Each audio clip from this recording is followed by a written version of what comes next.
दोस्तों, आज की वीडियो हमारे कुकीज़ के बारे में है कि कुकीज़ क्या है।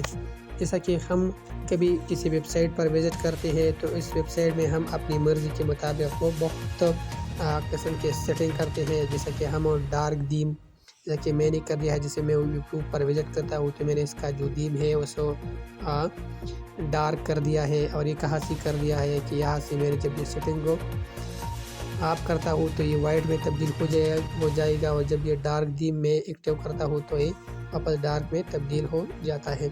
इसी तरह हम वेबसाइट में भी करते हैं कि कम इसकी थीम जो है वो ब्लैक करते हैं, या इसकी जो टेक्स्ट फॉन्ट है वो हम तब्दील करते हैं, बड़े करते हैं, छोटे करते हैं।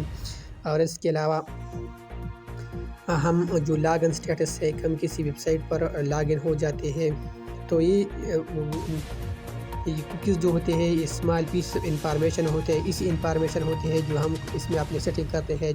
जैसे मैंने आप लोगों को कहा कि हम इसके जो फॉन्ट है, जो डिस्प्ले है वो डार्क कर देते हैं, उसका थीम डार्क करते हैं, उसमें लॉगिन होते हैं। तो ये हमारा सारा डाटा है, ये हमारी जो सेटिंग है वो ये कुकीज़ स्टोर कर देता है। ये इंफॉर्मेशन हम हमारे कहाँ पर स्टोर करता है, ब्राउज़र पर स्टोर करता है। और इसको हम क्या कहते हैं, इसको हम कुकीज़ कहते हैं। तो आप लोग सोच रहे होंगे कि अगर हम ये जो हमारा डाटा है, जो हम अपना जो पर्सनल रेफरेंस हम जो इसके डिस्प्ले तब्दील करते हैं, उसकी थीम तब्दील करते हैं, हमारा लॉगिन स्टेटस है, ये याद रखते हैं। इस कुकीज़ जो होते हैं ये एक किस्म की शॉर्ट टर्म मेमोरी होता है, जैसे कि हमारी इंसानों की शॉर्ट टर्म मेमोरी होते हैं। इस तरह ये एक वेबसाइट की शॉर्ट टर्म मेमोरी होते हैं कि ये आपकी जो सेटिंग है वो याद रखता है। और ये डेटा जो होता है, इंफॉर्मेशन जो होते हैं, ये ब्राउज़र पर सेव कर देते हैं। लेकिन आप लोग ये सोच रहे हैं कि ये कहाँ पर सेव होते हैं, ये हम किस तरह देख सकते हैं। तो इसके लिए हमें क्राउन पर जाना होगा।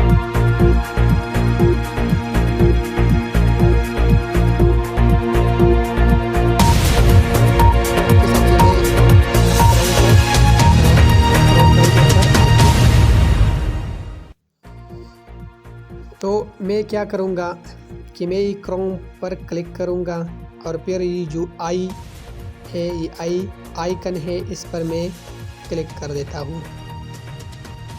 और इस पर तुम देख सकते हो, आप लोग देख सकते हैं कि ये स्टोरेज है एंड कैशी।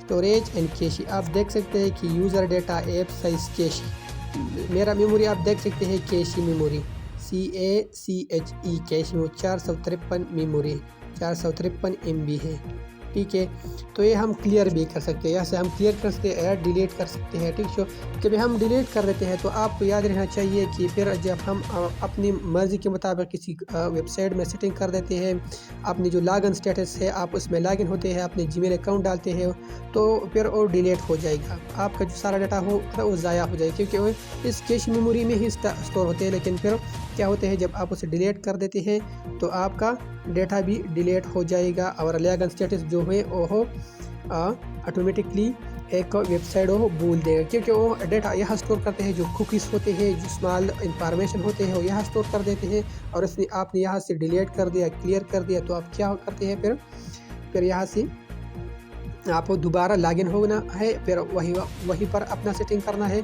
और इसके अलावा जो है मुझे जो आपसे कहना है कि जब किसी वक्त हमारी क्रोम काम नहीं करता है तो फिर हम क्या करना है, हम ये कैश मेमोरी जब फुल हो जाता है, जो भर जाता है, तो फिर हम उसे क्लियर करना है, तो फिर हमारा ब्राउज़र काम शुरू कर देगा।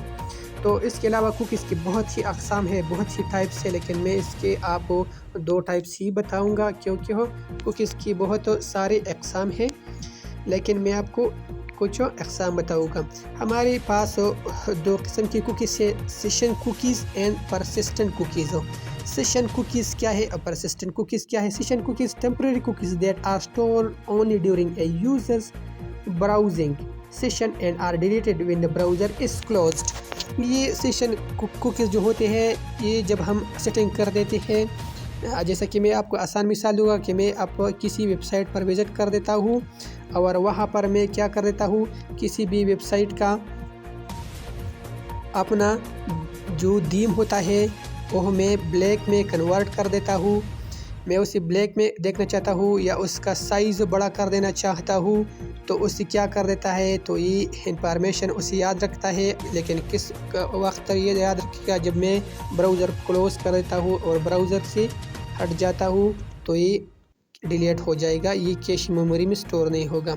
लेकिन दूसरा किस्म की जो है वह परसिस्टेंट कुकीज़ है, ये परमानेंट कुकीज़ है, ये डिलीट होने वाला नहीं है। जब आप अपनी मर्ज़ी के मुताबिक सेटिंग करते हैं किसी वेबसाइट में तो ये उसे याद रखिएगा, आपका लॉगिन स्टेटस भी याद रखिएगा।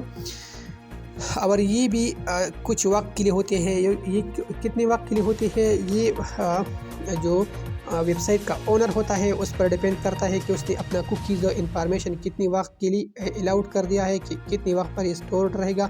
एक हफ्ते के लिए, महीने के लिए, एक साल के लिए भी हो सकता है। अगर एक साल गुजर गया, एक महीने के लिए उन्होंने किया है, तो फिर आप ऑटोमेटिकली उससे लॉग आउट हो जाएगी। आपका जो सेटिंग है वो लॉगिन लॉग आउट हो जाएगा और तो फिर आपको दोबारा सेटिंग करना होगा। या तो आप, मैं उम्मीद करता हूँ कि आप लोगों को समझ आ चुकी होंगी कि कुकीज़ क्या चीज़ है। तो मैं ओवरव्यू करता हूँ कि कुकीज़ स्मॉल इंफॉर्मेशन होते हैं, जैसे आपको पर्सनल रेफरेंस होते हैं, आपकी लॉगिन स्टेटस होता है, ये क्या होता है, ये इंफॉर्मेशन होता है। और ये कैश मेमोरी में कोई भी किसी भी वेबसाइट को स्टोर कर देते हैं और फिर ये याद रखता है। और मैंने मिसाल दिया कि इसका मिसाल जैसा कि हो क्या है, इसका मिसाल इंसान की शॉर्ट टर्म मेमोरी की तरह होता है। हमारे दिमाग में भी शॉर्ट टर्म मेमोरी है, इस तरह ये cache memory short term memory होता है। और ये उस किसी भी वेबसाइट के जो कुकीज़ होते हैं वो याद रखते हैं। और जब आप किसी वेबसाइट पर लॉगिन होते हैं तो बार बार लॉगिन करने की ज़रूरत नहीं होती, क्योंकि हम आपके जो कुकीज़ होते हैं वो यहाँ स्टोर होते हैं, ये जो इंफॉर्मेशन होते हैं वहाँ कैश मेमोरी में स्टोर होता है और आप लॉगिन हो सकते हैं। ठीक है, तो मैं उम्मीद करता हूँ कि आप लोगों को मेरी वीडियो अच्छी लगी होगी।